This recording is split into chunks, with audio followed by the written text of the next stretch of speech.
Hi guys, so today I just wanted to speak a little bit about this idea of ego death. And I've come across this concept a lot in spiritual circles and esoteric circles, and often this idea or this concept of ego death is spoken about and is held in very high regard as one of the main tools or one of the main things that we need to do in order to awaken. And I just wanted to chat a little bit about this because everybody has this idea that we need to kill off the ego, we need to destroy it, we need to fight and slay the dragon. And ultimately that's not what we're doing.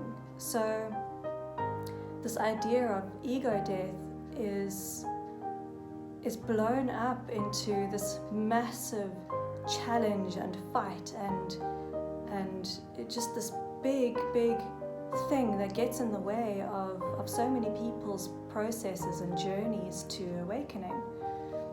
And I just wanted to take a moment to just take a step back and simplify things a little bit. Awakening is about a shift in perspective. That's really all it's about. Throughout our lives, we have these identities and roles that we live through and we live by, and that is the ego. So it's the thoughts and the emotions and all of these concepts and ideas and beliefs, they all form part of the ego. So essentially what we're doing when we are awakening is consciously shifting our perspective and coming to the realization that we are not our bodies, we are not our minds, and we are not our emotions. That we are the observing or the witnessing presence behind it and the consciousness of everything. That is our true self, our true nature. That's our essence, is consciousness. So when we have an awakening experience, a satori experience or samadhi experience, what we're doing is we are disidentifying from the ego.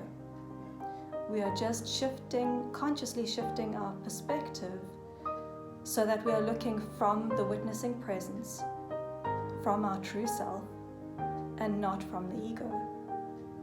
If you look at it, when your mind is saying you need to have an ego death in order to awaken, who is it that's speaking? Who is it that is thinking? It's the ego. We can't kill the ego by fighting. If you tell someone to not think about a pink elephant, that's all they're going to think about. Or if you tell them to not think about the scent of peppermint, that's all they'll be able to smell.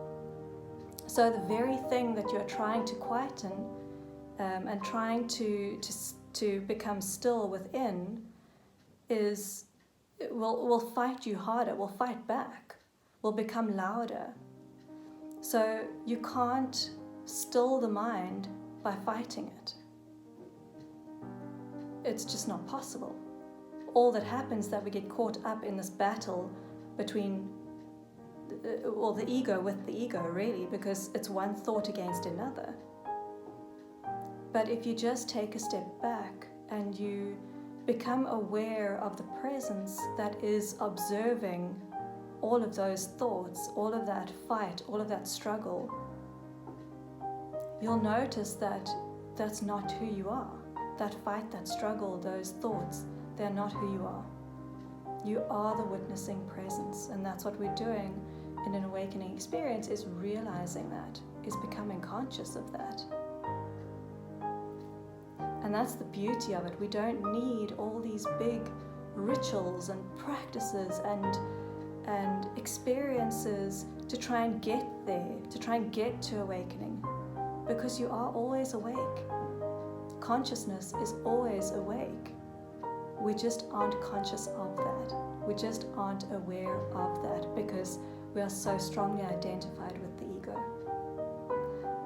So if you haven't had what people would term an ego death, don't worry. It doesn't mean that you can't awaken. It doesn't mean that you won't awaken. It doesn't mean anything. It just means that you don't have to get caught up in this fight and this battle to try and overcome, to try and destroy the ego. By going into consciousness, by going into the aware presence, everything naturally becomes still and silent. It's not an effort. And it's a really beautiful place to be. You can awaken in this very moment while you're watching this video if you realize that you're not your mind, you're not your body, and you're not your emotions. Staying in that experience is where the challenge comes in along this awakening journey. The initial awakening is really not that difficult if you're willing to step beyond the ego and to see it for what it is. So if you'd like to know more about the awakening experience, please do contact me. I do offer this service, and I would be happy to chat about it and to discuss this idea of ego death and identity further. So happy Friday and have a beautiful day, and I'll chat to you again soon.